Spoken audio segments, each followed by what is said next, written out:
ධර්මයේ කවුරු හරි කෙනෙක් වෙනස් කරනවා නම් අපි එතෙන්දී කෙලින් හිට ගන්න ඕනේ. මොකද්ද කෙලින් හිටගන්නේ?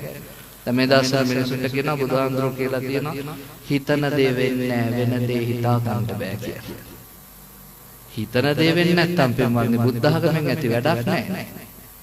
ධම්මපදයේ පළවෙනි ගාථාව පටන් ගන්නෙම කොහොමද? මනෝනුභංග මාදම්මා මනෝසෙට්ටා මනෝමය මනස තමයි ශ්‍රේෂ්ඨ මනස තමයි පූර්වාංගම මනස තමයි හැම දෙයකම මූලික මනසින් හිතලා කරන හැමදේම නුඹලගේ ජීවිතේට අර්ථයක් හෝ අනර්ථයක් කරනවාමයි මනසාචේ පදුට්ටේන පළුදු මනසකින් මොනවා හරි කළොත් වාසතිවා කරෝතිවා කිව්වත් කළත් තතෝනං දුක්ඛමං වේති ගේන්නේ දුක්ඛමයි චක්කං වාතෝ පදං ගුණා පිටිපැස බැඳ කරත්තේවා මනස සුවපත් කරගෙන මොනවා කළත් ඡායාවන පායිනි හේවනල්ලවල මගේ බුදුහාමුදුරුවෝ අසංකේය කල්පලක්ෂ 4කට කලින් හිතුවා මොකද්ද හිතුවේ මමත් සසරින් එතර වෙලා තව සුවහසක් මිනිසු සසර දුකේ මුදවනවාමයි ඒ හිත ජයගත්තා උන්වහන්සේ හිතුවොත් කරන්න පුළුවන් රහතන් වහන්සේලා සරියුත් මුගලන් ආනන්ද නන්ද රාහුල කාශ්‍යප මේ ඔක්කොම රහත් වෙන්න ඕනේ කියන සිත ඇති කරගත්ත රහත් උනා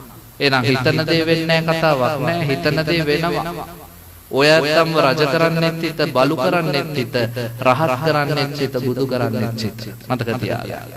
එසා හිතන දේ වෙනවාමයි. උනේ මොකක්ද? ඒක කියන හාමුදුරුවන්ට පාළි වැරදුනා. ඒකේ ගාථාව මොකක්ද? අචින්ති තම්පි භවති චින්ති තම්පි විනස්සති. මොකක්ද ඒකේ තේරුම? පාළි දන්නේ නැත්නම් අචින්ති තම්පි භවති නොසිතූ දේ සිදුවේ.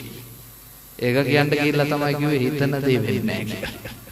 මේක දෙකක් අහසට පොළ නොසිතූ දේ සිදුවේ ඒක හරියනේ මොකද්ද නොසිතූ දේ සිදුවේ කඳු කඩාගෙන වැටෙනවා ගම් වතුර එනවා අපිට කැන්සර් හැදෙනවා අපි මැරෙනවා ලෙඩ වෙනවා නොසිතූ දේ සිදුවේ සිතූ දේ වෙනසයි ඕක තමයි ධර්මයේ තුල තියෙන හැබැයි ඒකත් බුද්ධ වචනේ කියලා කියන්න එපා ඒක තියෙන්නේ සරභමික જાතිය අපි හැදෑරෙනකින්තරෝ බණහඬ නරකයි බණ කියන්නත් නරකයි මොකද අපි කියන්නේ අපි හොයාගත්ත එකක් නෙවෙයිනේ පින්වත් මේ ලෝකයක් ජයගත්ත බුදුරජාණන් වහන්සේගේ ධර්මය මේ මහා රහතන් වහන්සේලා ලෝකෙට අවබෝධයක් ඇතුව දේශනා කරපු ධර්ම අපි මොනවද දන්නේ මන් දන්නේ මම නම් මුල ඉඳන්ම බණ කියද්දී හිතුවේ භාග්‍යවතුන් වහන්සේ සියල්ල දන්නාසේක මම කිසිත් නොදන්නාසේක ඔහොම තමයි අපේ අවබෝධය අපි මොකවත් දන්නේ නැහැ එවරතු අපි ඔස්තාර්ලා වෙන්න බණ කියන්න කිව්වෝ නෑ මෙහෙමයි ඒක අඩු ගන්න වැරදුනා නම් මට වැරදුනා කියලා හදන්න එපා තාම යන්නේ එහෙමයි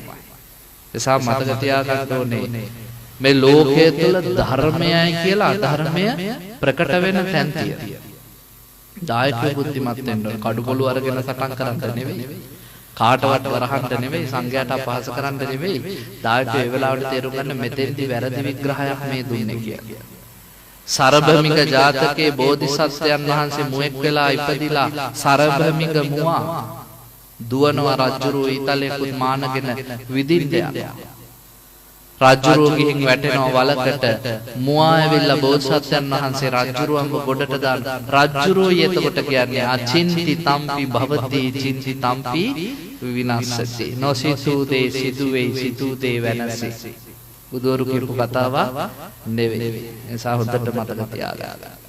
මේ ලෝකයේ තුල සත්‍ය ධර්මයේ හරියට ඇල්ලුවේ නැත්නම් විනාශයටපත් වෙනවා.